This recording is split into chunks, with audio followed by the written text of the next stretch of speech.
Salut tout le monde et bienvenue dans un nouvel épisode de Starpoint, votre émission hebdomadaire sur toute l'actualité Star Wars. Pour ceux qui nous suivent, on est en direct tous les mercredis à partir de 20 h sur Twitch. Vous avez le lien dans la description si vous nous regardez sur YouTube. En tout cas, soyez tous les bienvenus. Coucou Juju Force Ghost, Château Equel, nouveauté, nouvelle, Axman. Hop. Nous avons également, je remonte à 3, Dark Chaos, Shalks qui sont avec nous. Basbos, que je te prononce correctement, Basbos qui est également avec nous, merci. Alison Archever avec nous. Astra Musicae, ancien collègue de la FNAC. Coucou.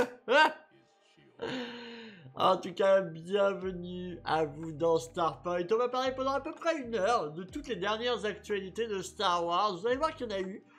C'est pas les grandes actus en ce moment, hein. Ça c'est un peu calmé. L'intensité, ça a baissé un peu de rythme parce que pendant un temps c'était voilà. Mais en vrai, c'est un mal pour un bien parce que ça va nous permettre de prendre un petit peu plus de temps pour discuter de tous ces sujets et voir si ça va vous hyper, pas hyper, si vous avez des débats à créer autour de ça. Et la première actualité, c'est une des plus bouillantes de la soirée, je vais pas vous mentir. Il y a quelques semaines en arrière, on avait parlé du fait que Ewan McGregor était assez chaud pour une saison 2 d'Obi-Wan, qu'il tannait plutôt pas mal pour qu'elle puisse exister. Je disais que certains médias étaient déjà en train de dire oui, non, franchement, ils savent jamais s'arrêter. Les gars, juste saison 2, quoi, calmez-vous en fait. Genre, on peut quand même peut-être imaginer qu'une saison 2 c'est bien, c'est pas déjà trop. Surtout que la saison 1 c'était une mini-série, hein, 6 épisodes, donc il y avait quand même... Je veux dire, ouais, ils me font rire ces médias, hein, mais...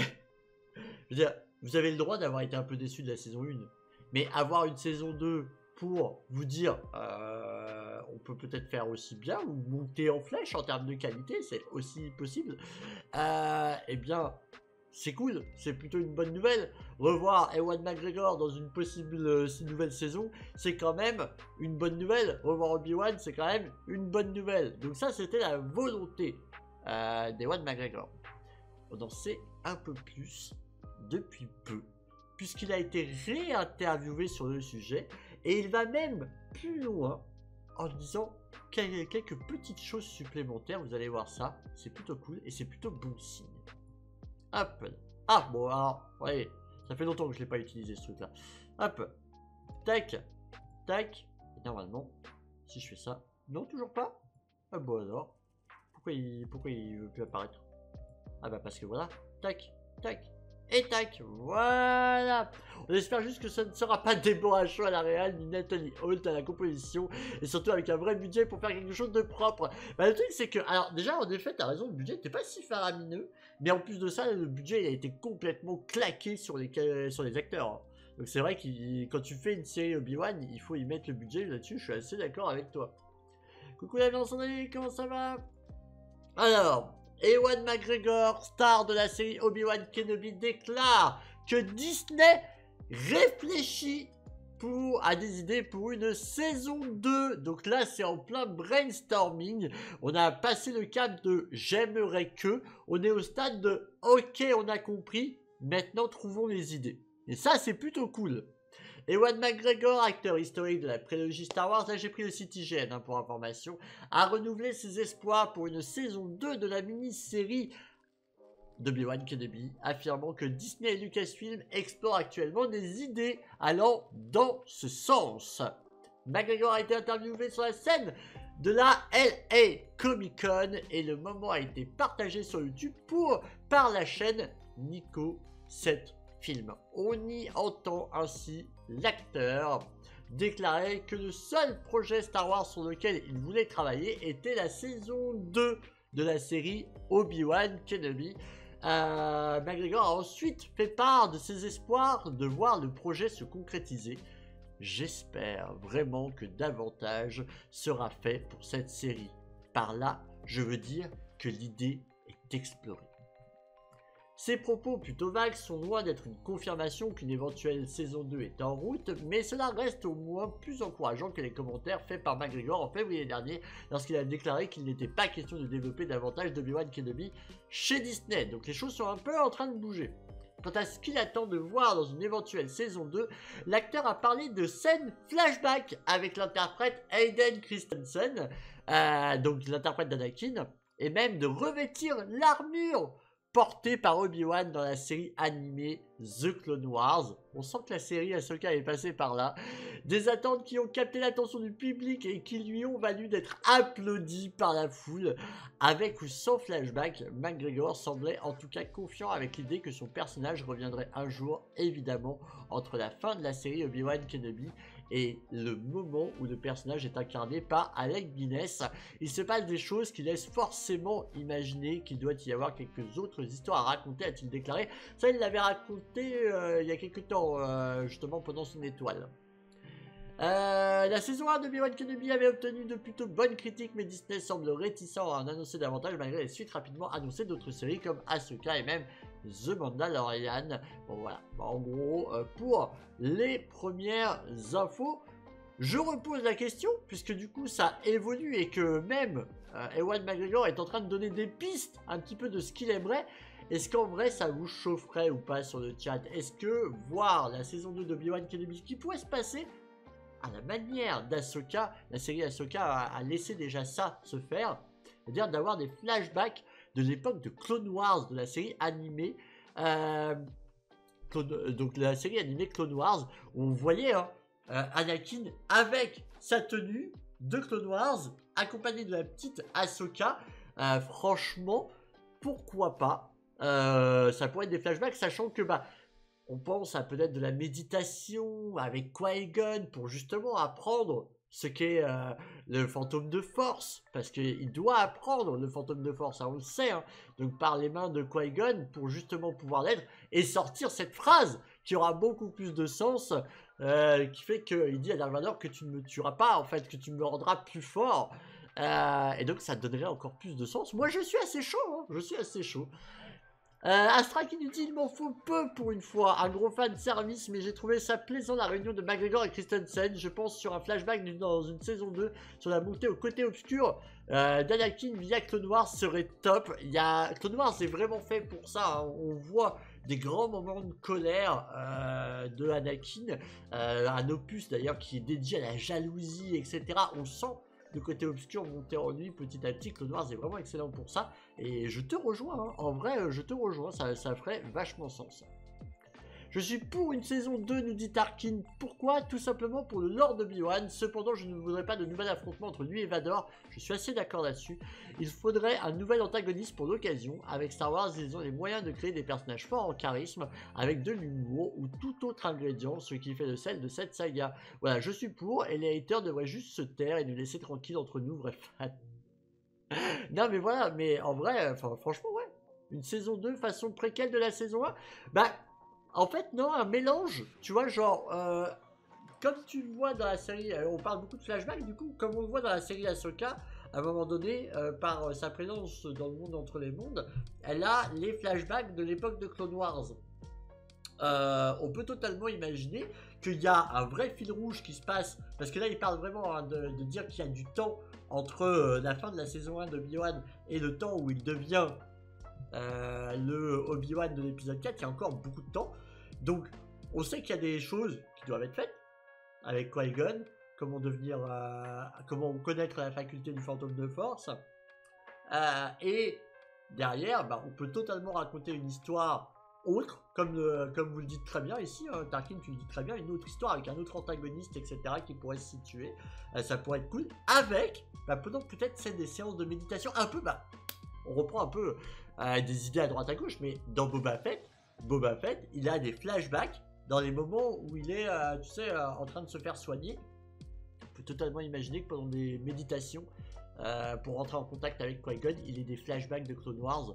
Franchement, merci pour le sondage, trop cool. Et vous êtes... Ah, c'est 50. Alors, attends, oui, d'accord. Oui, à 50%, non, à 33%, on veut Jar Jar en série à 17%. Très drôle. Alison qui dit très clairement oui, une saison 2 avec flashback de la guerre des clones. Franchement. Oui pour la Sonic. Très étrange comme idée. Si Liam Neeson est de retour, je suis chaud, sinon non. Bah, le truc... Alors, Liam Neeson, en vrai de vrai, m'énerve. Il m'énerve de fou. Parce que ce mec... Autant j'aime profondément Qui-Gon. Le personnage de Qui-Gon, je l'aime profondément. Mais Liam Neeson m'énerve beaucoup. En gros, c'est le genre de mec qui va cracher sur Star Wars aujourd'hui. Il l'a déjà fait plusieurs fois en disant que ouais, comparé à Lucas, ils y connaissent rien, c'est devenu du McDo, j'aime pas ça, etc. Mais il accepte tout l'échec.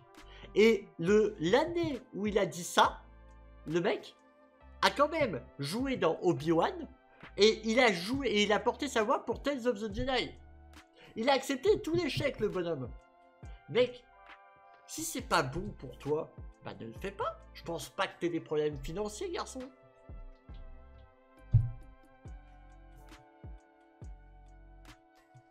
Mais clairement, je pense que s'il y a une saison 2, Liam Neeson serait de retour. Forcément. Il accepterait l'échec. Shax, j'ai plutôt hâte, la série Obi-Wan Kenobi avait été pas mal immersive. Une saison 2 promet d'être intéressante, surtout s'il y a du Clone Wars, clairement. Barbeuse, chut, il ne faut pas que Captain sache que c'est la saison 1 de Obi-Wan qui m'a fait résilier mon abonnement Disney+. Et arrêter les séries Star Wars jusqu'à la saison 2 d'Andor, qui, elle, m'avait vraiment emballé, ce qui me permettra de me rabobicher avec la licence. Rabibocher. Oh, putain, hey, je viens de refaire le rabobicher. Rabibocher avec la licence. Eh, c'est déjà pas mal, ça veut dire que tu trouves ton compte quand même dans des choses qui sont faites par Disney. Donc tout n'est pas acheté. Mais je peux comprendre que tu n'es pas accroché avec la série Obi-Wan. On a déjà Clone Wars qui est extrêmement détaillé. C'est clair, mais qui n'est pas regardé par tous en fait. C'est ça ce qu'il faut bien comprendre. C'est que malheureusement les animés freinent beaucoup de monde. Donc c'est trop bien qu'on puisse aussi raconter des choses par le prisme du live action. Coucou Aria, comment ça va? Dans ce cas, c'est différent, c'est un cheminement pour comprendre pourquoi elle est dans cet état fermé, etc. Oui, oui, complètement. Mais je parle du processus de comment intégrer des flashbacks. À cheval sur 2 épopées, ça serait cool. Ouais. On ne parle pas, à proprement parler, de vrais flashbacks, c'est un voyage temporel pour amener au souvenir de ça. Oui, oui, tu as totalement raison, c'est clair. Mais par contre, en vrai, tu vois, Axman qui dit à cheval sur 2 épopées, ce serait cool. Sur 2 époques, ce serait cool. Imaginez une sorte d'un événement qui se passe dans la vraie époque de la série Obi-Wan, donc c'est-à-dire après la saison 1 d'Obi-Wan et l'épisode 4, mais quelque chose qui s'est passé à l'époque de Clone Wars, qui n'a jamais été résolu, ou qui se réouvre à cette époque-là, et donc on a les flashbacks pour comprendre. C'est une piste. Hein. On veut pas se souvenir de Boba Fett. Tarkinson et défendre Liam Neeson, je dirais qu'il suit l'adage. On peut douter de tout, sauf de la nécessité de trouver du côté de celui du pognon. Qui a le pognon? Oui, non mais bon. En fait, le problème, c'est que... Bah, franchement, hein, si t'as pas envie de le faire, fais-le pas, quoi. C'est juste dégueulasse, je trouve, de cracher sur la main qui te nourrit comme ça. Soit t'assumes et tu dis, bah, écoute, depuis George Lucas, moi, je ne m'y retrouve plus. Donc, ton texte, il ne me va pas. Je trouve que ta série, elle est trop sandwich, trop McDo, il y a trop de trucs, etc. Ça ne me va pas. Donc, je refuse. Dans ces cas-là, franchement, je peux comprendre. Je peux comprendre si c'est ton avis. Mais concrètement, je trouve ça juste dégueulasse dans la même année de dire ouais, Star Wars c'est devenu du McDo, c'est dégueulasse, etc. Surtout que, clairement, on y reviendra encore et encore. Mais à l'époque de George Lucas, c'était aussi du McDo, sauf que c'était pas en live action parce qu'il y avait moins de pognon. Mais c'était à base d'une tonne de romans, à base de séries animées, à base de téléfilms, etc. Donc il y en avait des milliers de dessins à l'époque de George Lucas. Voilà, mais c'est plus facile de taper sur Disney.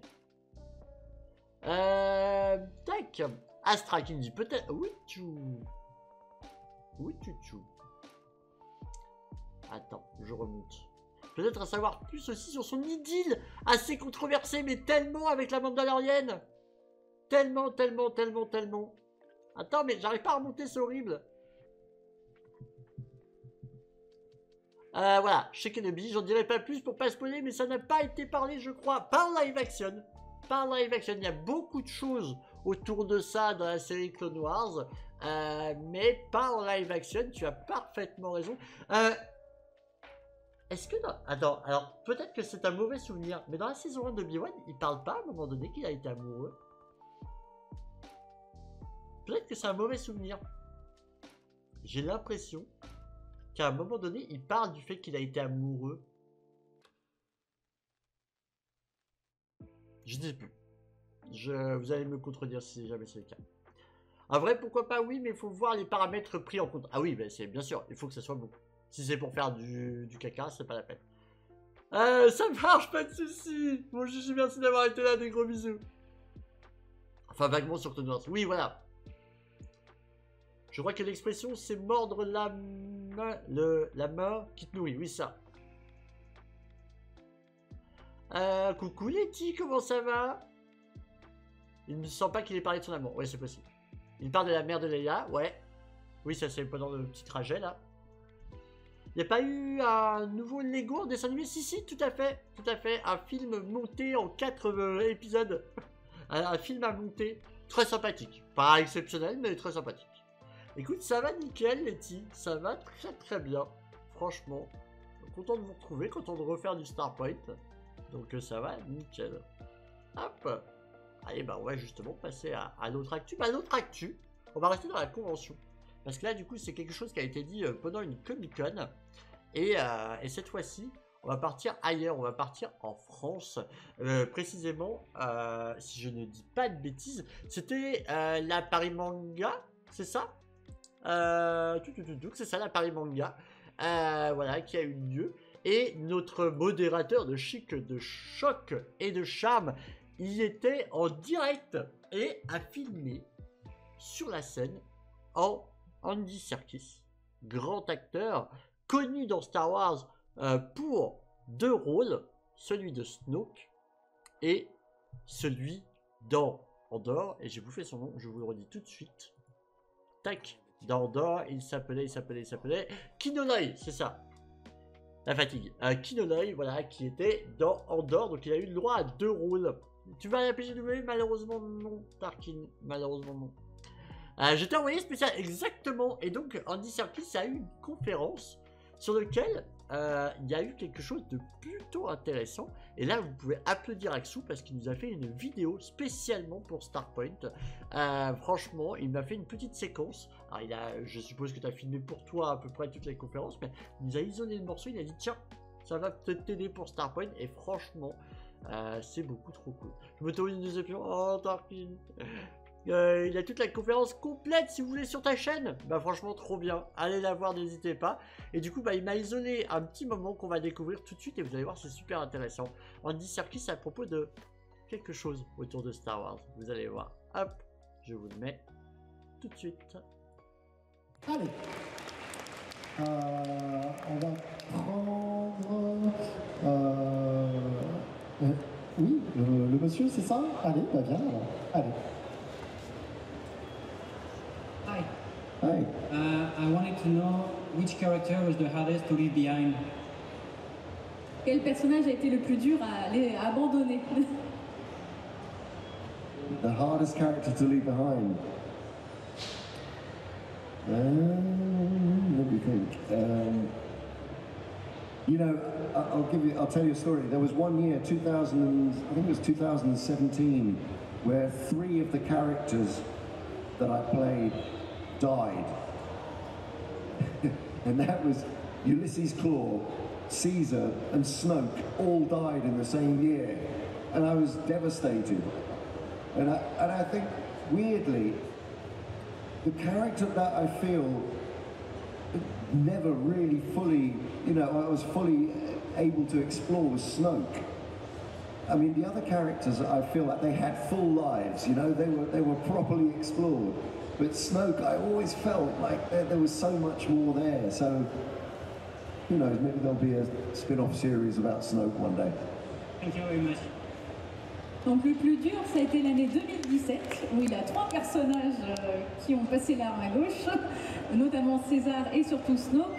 Et Snoke, ça l'a rendu particulièrement triste parce que, selon lui, enfin tel qu'il l'avait créé et interprété, il y avait encore une grosse partie d'histoire à raconter sur lui, c'est comme ça qu'il le pensait.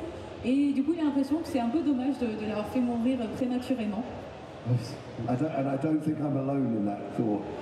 Il pense qu'il n'est pas tout seul à le penser. C'est surtout que je pense qu'on aurait aimé autre chose avec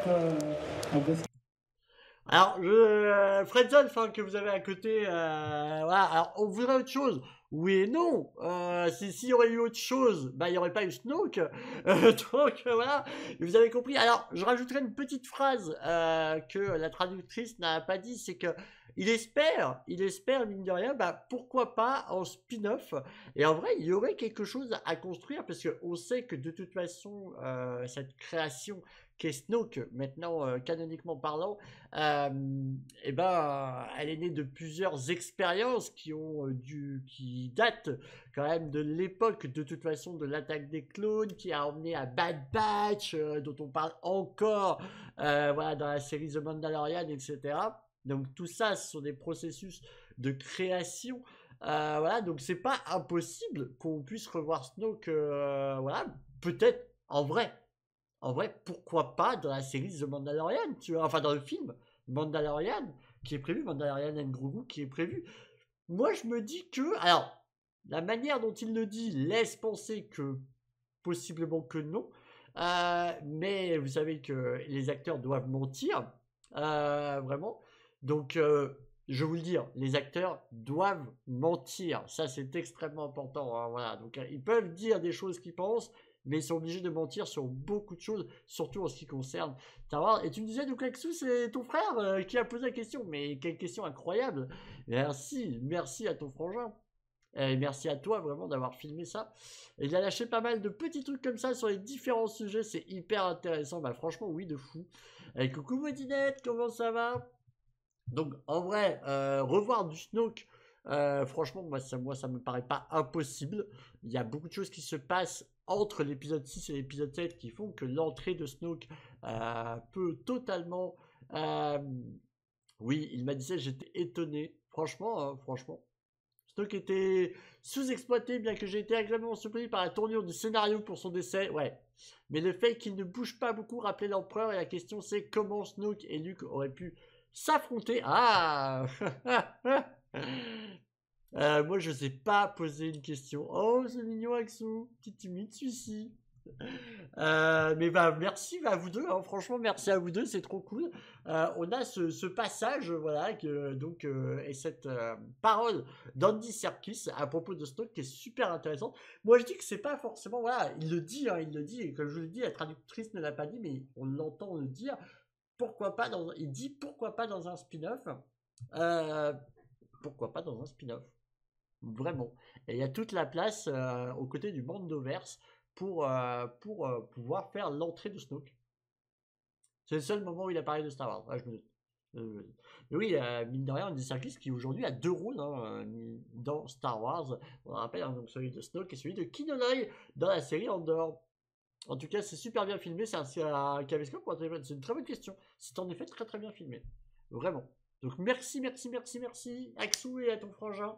Vous êtes adorables de nous avoir offert cette petite info et pas des moindres. Moi je dis que ça peut donner des petits trucs. Sachez encore une fois que les acteurs doivent mentir et ça c'est extrêmement important. C'est le Osmo Pocket 3. Bon voilà, on parle de technologie aussi en même temps. C'est trop cool. Tac.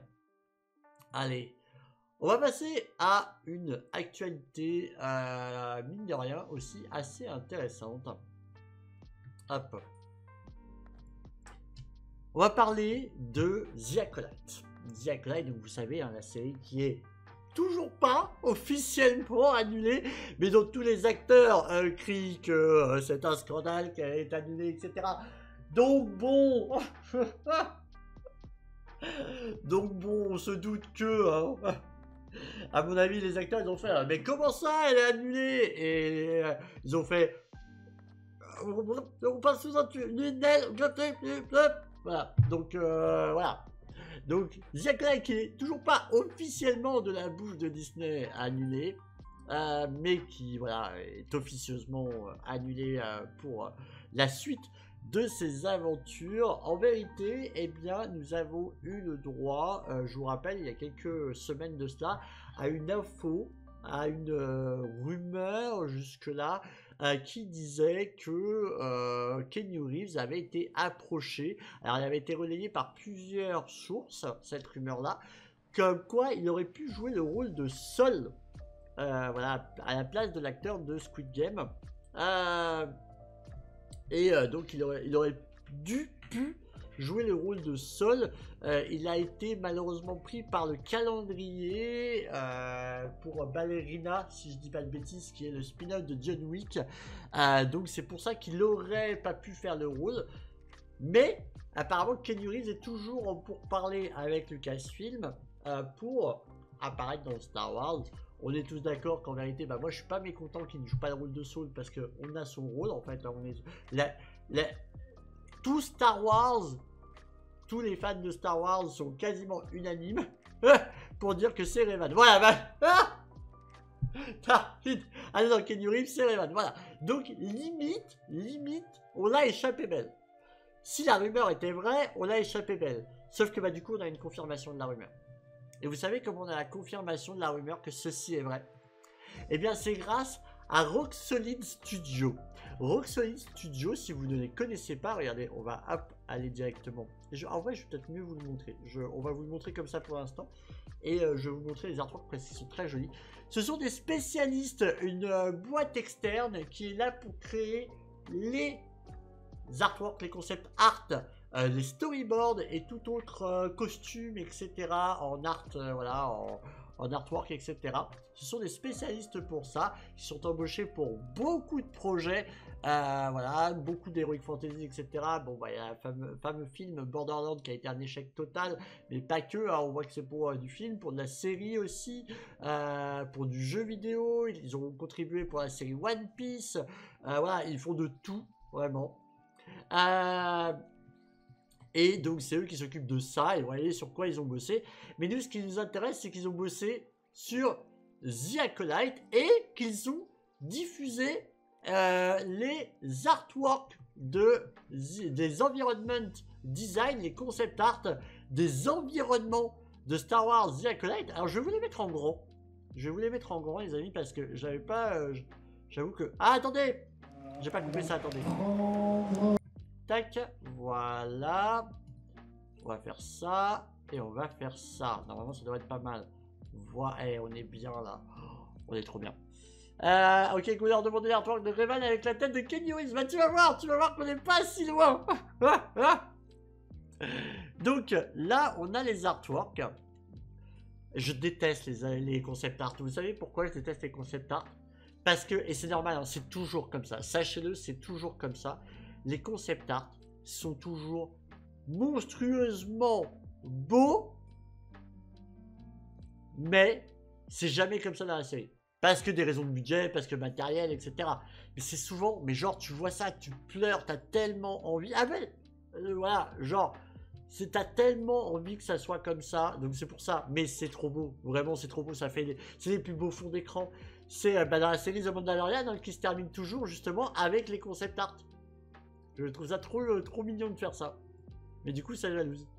Donc voilà, là, on a plein d'images de scènes. Alors, tu dis, je vois pas où ça se passe dans la série. Là, tu verras déjà un peu mieux où ça se passe dans la série. Mais c'est possible aussi qu'il y ait plein de scènes qui n'aient pas été retenues pour la série. Tout simplement.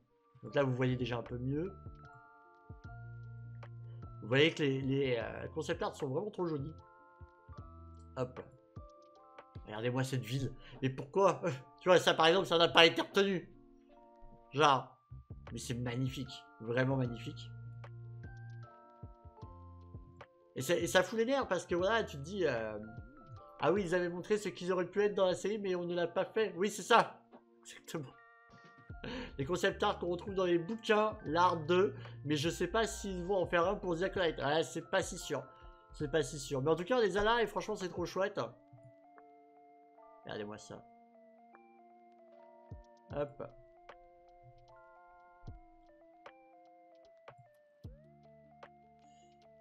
On passe, voilà, les beaux endroits. Le temple, hein, regardez la gueule du temple ici qui est magnifique et qui, en vrai, dans la série, on ressemble pas trop à ça, mais j'en veux pas à The Acolyte à proprement parler, hein. C'est toujours comme ça, hein. Toujours, toujours. Mais qui leur donne les directives? Bah, Disney, enfin, Lucasfilm. En gros, d'ailleurs, tu le vois au-dessus, c'est dirigé par Leslie Odland et du coup par l'équipe de Rocksolid pour donner vie. En gros, ils ont on va dire des textes préparatoires et ils bossent ensemble sur les concept art. Donc là, on le voit, c'est au moment de l'assassinat.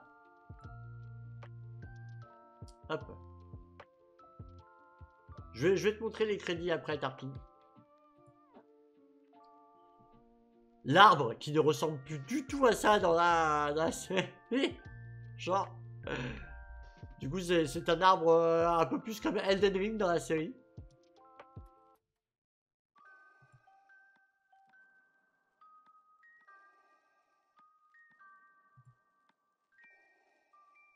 Ah oui, c'est l'arbre avec les feuilles jaunes. Là, c'est toujours le temple, hein, c'est avant qu'il se fasse tuer. Enfin, qu'il se tue. Un petit combat de force, là, boum. Ah bah alors ça, on l'a eu. Et regardez, tac. Je m'arrête.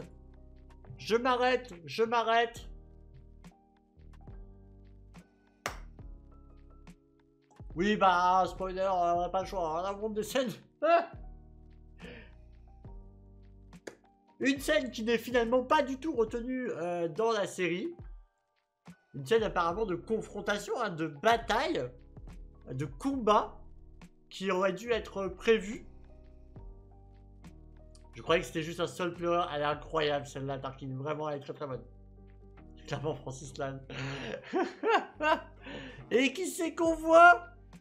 Qui c'est qu'on voit au-dessus? Coucou Guidou, comment ça va? J'espère que tu vas bien. Qui c'est qu'on voit au-dessus? Ne serait-ce donc... Oula, je la refais. Ne serait-ce donc pas notre cher Keanu Reeves dans le rôle de Saul? Donc, voilà, hein. Pedro Donc, clairement, confirmation que l'idée a bien germé du fait que Keanu Reeves devait interpréter le rôle de Saul. Encore une fois, bah, je suis pas mécontent que ça soit pas fait. Déjà, peut-être que si... on ne spoilera pas plus. Mais j'aurais été dégoûté qu'il joue Saul. Voilà, pour cette raison-là, et le fait que de toute façon, le rôle de Keanu Reeves, c'est Evan. Genre, il n'y a même pas à chercher. Ah oui, on le garde pour Evan. Non, mais je suis 1000 fois d'accord avec toi, hein, Tarkin. Clairement, il n'y a même pas à chercher, quoi. Mais donc, du coup, bah, on a échappé belle, finalement. Je vous montre évidemment les autres artworks. Les artworks sont trop beaux, hein, vraiment. Bon, là, vous reconnaissez évidemment la bataille.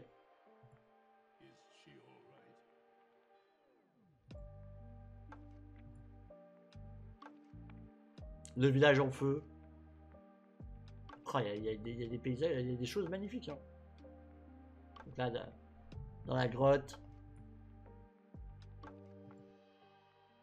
Dans la forêt. Alors non mais vraiment, vous voyez, là où je veux en venir, là où, pourquoi les artworks m'énervent, c'est que là, cette forêt, elle est beaucoup trop stylée. Et à la place, on a des forêts tout à fait banales. Pourquoi? La scène de la forêt, là, mais moi je la signe tous les jours dans un décor pareil.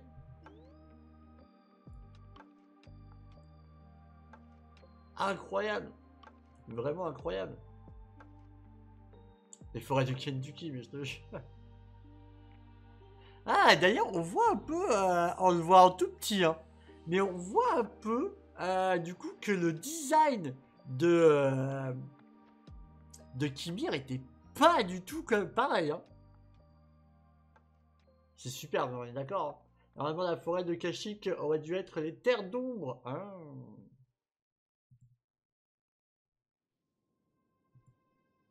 Mais oui, donc le costume de Kimir, du coup, qui a été inspiré par Elden Ring, hein, je vous le rappelle.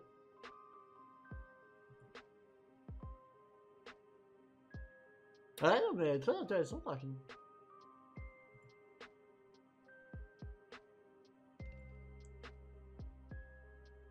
Ah.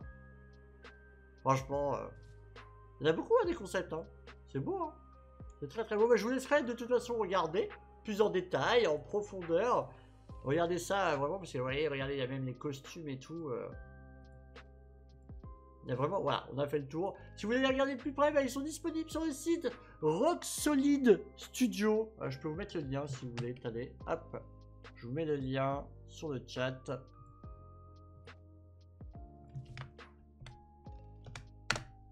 Voilà, Rock Solid Studio. Donc, qui ont posté tous les artworks concernant la série The Acolyte. Et c'est très beau, très joli, très très beau. Donc voilà pour la petite info supplémentaire. Vous en pensez quoi honnêtement? Et après on va passer aux deux dernières infos. Une info qui va faire plaisir aux férus de cinéma dans sa globalité. Kimir m'a déçu juste en fin de saison, c'est un tueur sans pitié pour faire plaisir à Ocha, il fait une pirouette scénaristique. Bah, plus qu'une pirouette scénaristique, en fait, il la voulait dans son équipe. Donc, c'est pour ça qu'il s'est, on va dire, attendri. Mais oui, je vois ce que tu veux dire, Mais il la voulait dans son équipe, donc il n'avait pas trop le choix. Et puis ça a permis à Ocha de devenir ce qu'elle est, de faire saigner le Kyber. Donc bon, il aurait été sans pitié, il s'en serait occupé lui-même, et voilà, tu vois, genre. Et il aurait été trop méchant, Ocha aurait probablement fait... Non, là c'est trop. Là, vraiment, et je pense qu'il a été quand même juste ce qu'il faut pour l'attendrir suffisamment pour l'emmener vers le côté obscur. Mais je vois ce que tu veux dire quand même, et voilà. Coucou Kessus, comment ça va? Ce serait presque dommage de ne pas en faire une ligne de fringues, j'avoue. J'ai l'impression que Disney fait monter une certaine hype en faisant naître un certain pseudo-annulation d'une série qui a quand même bien marché. Pas très compréhensible de vouloir annuler une série qui donne pas mal d'infos sur le lore et des combats assez impressionnants. Alors Astra, je suis assez d'accord avec toi. Il y a eu... alors, je vous l'ai pas mis dans les actualités, peut-être qu'on le traitera à une autre semaine, mais il y a eu un édito qui a été fait par un site spécialisé dans les médias, ciné, séries, etc. Un très très lourd édito qui parlait de Disney dans sa globalité, et du coup il avait quelques paragraphes sur Star Wars, et il disait qu'il fallait arrêter de dire n'importe quoi, c'est-à-dire que en gros, même quand une série Star Wars foire, elle est rentable, et beaucoup d'éditeurs, de production rêveraient d'avoir les stats les plus pourries de Star Wars. Et donc, voilà, globalement, je rejoins ce que tu dis. Voilà, Disney, en vérité, n'a jamais été dans la mouise à cause d'une série Star Wars. Elles ont toutes, à minima, fonctionné suffisamment pour être rentables. Et donc, du coup, oui, ça a pu être une déception en termes d'audience par rapport à des moyennes vis-à-vis de Star Wars, vis-à-vis des autres productions Star Wars, mais globalement, en vérité, tout va bien du côté de Disney pour Star Wars, et ils le montrent. Hein. C'est juste que, oui, ils arrivent peut-être à un moment où ils sont peut-être en saturation de vouloir faire trop de séries, et donc là, en ce moment, Disney est en train de se dire, ok, on va rééquilibrer, peut-être qu'on va tomber sur une série par an, et on va se réaccélérer sur les films parce qu'il est temps. Et donc, en vrai, c'est pas déconnant. Le fait que Disney ne dise jamais le mot annulation veut dire beaucoup de choses. Ça veut dire qu'ils l'ont toujours sous le coude. Et ça, c'est très important. Mais t'as totalement raison. Kessus, bah, c'est comme Call of niveau jeu vidéo. Oui, c'est exactement ça. Mais c'est exactement ça, Kessus, totalement. Même quand on va dire qu'un Call of a vachement moins bien marché, en vérité, il a surcartonné et tout va bien. Enfin, tout va bien. Tarkin, exact, et en plus le lore a été respecté à 100%. Je ne suis pas le plus grand connaisseur de cette saga, mais je n'ai jamais à aucun moment vu une erreur ou un non-respect de tout ce que j'ai connu, tout support confondu. Non mais oui, je suis d'accord, mais de toute façon c'est surprotégé, hein. C'est surprotégé au niveau... D'ailleurs même la série Obi-Wan, qu'on aime ou qu'on n'aime pas, elle a été là aussi pour créer des ponts par rapport au propre faux raccord entre la trilogie originale et la prélogie, donc ça aussi c'est hyper intéressant. Coucou Lilou, comment ça va? Coucou. Bien d'accord avec toi, Cap. Star Wars reste quand même une grosse licence. C'est un gros gagne-pain énorme. Il reste dans le clou et regarde les tendances et s'adapte. Ah non, mais complètement. Complètement. Ah, ça va super, Lilou. Ça va vraiment super. Donc voilà. Mais peut-être qu'on reviendra sur cette déclaration-là. J'ai trouvé assez intéressante. C'est pas... En fait, il parlait de Disney en règle générale. Mais voilà. Vraiment, il y avait ce petit mot pour Star Wars. Et il faut bien comprendre que oui, ils entendent et c'est pour ça qu'ils vont peut-être se baser maintenant sur une... Alors, il y a Skeleton Crew encore qui sort en décembre, l'année prochaine Andor, voilà, Ahsoka ce sera sûrement pour 2026, et 2026 c'est aussi le réenclenchement du cinéma, mais du coup vous voyez qu'on arrive de nouveau à un rythme d'à peu près une série par an, ça me va très bien, une série par an, si ça peut leur permettre de débloquer plus de budget pour la série plutôt que les séries, bah, tant mieux. Si ça peut leur permettre d'avoir plus de temps, à ce cas ils prennent leur temps, vous avez vu, pour la saison 2 et c'est très bien. Bon, sauf que bah il y a des acteurs qui meurent entre temps, ça fout un peu la merde, mais ça malheureusement voilà, on n'y est pour rien. Mais donc voilà, ils prennent leur temps et c'est très bien. Prenons le temps de l'écriture, franchement c'est génial. C'est comme le Nouvel Ordre Jedi, il y a eu avec Daisy Ridley, ils ont pris leur temps. Ils se sont dit, ah, écoute, on n'est pas prêt.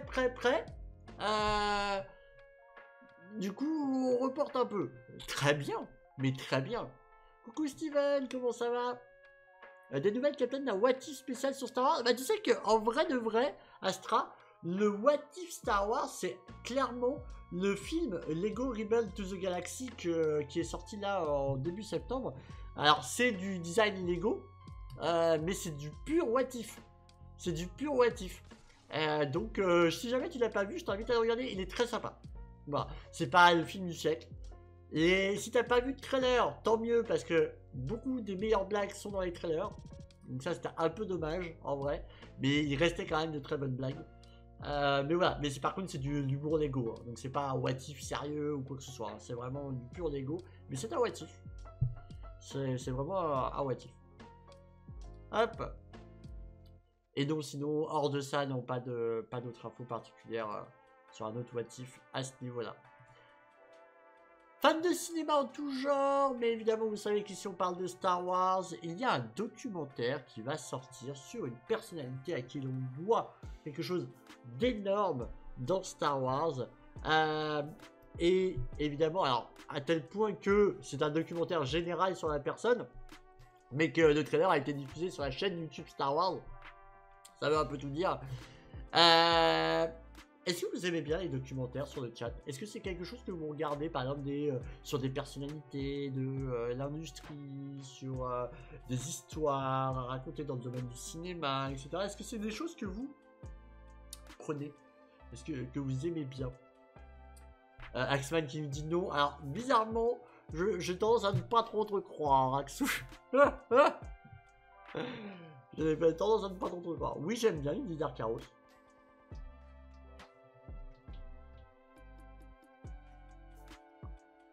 Le 1er novembre, sur Disney+, il va y avoir un documentaire. On va y aller directement. Tac. Je te conseille celui sur Anton Yeltsin. Love Antosha. Alors, je connais pas du tout, mais si tu me le conseilles, honnêtement, je sais que tu as bon goût. Vous êtes prêts? Vous allez découvrir de quelle personnalité il s'agit. Oui, quand c'est intéressant. L'Alliance 2020, Cap, le seul documentaire que j'ai regardé de ma vie, c'était Il était une fois la vie. C'est pas du tout un documentaire. Comment tu vas, l'Alliance 2020? Oui, moi j'ai vu l'Empire des rêves. C'est la suite de l'épisode 7, je crois. Oui, tout à fait, qu'ils l'ont sorti, oui, tout à fait. Vous êtes prêts? C'est parti. The greatest way to demonstrate how much music affects movies, play it absolutely with no music at all. And then go back and do the whole scene again with all the cues. And you'll recognize the absolute brilliance of John Williams. The minute John raises his baton and plays the first theme, you just go, oh my God, here's another one.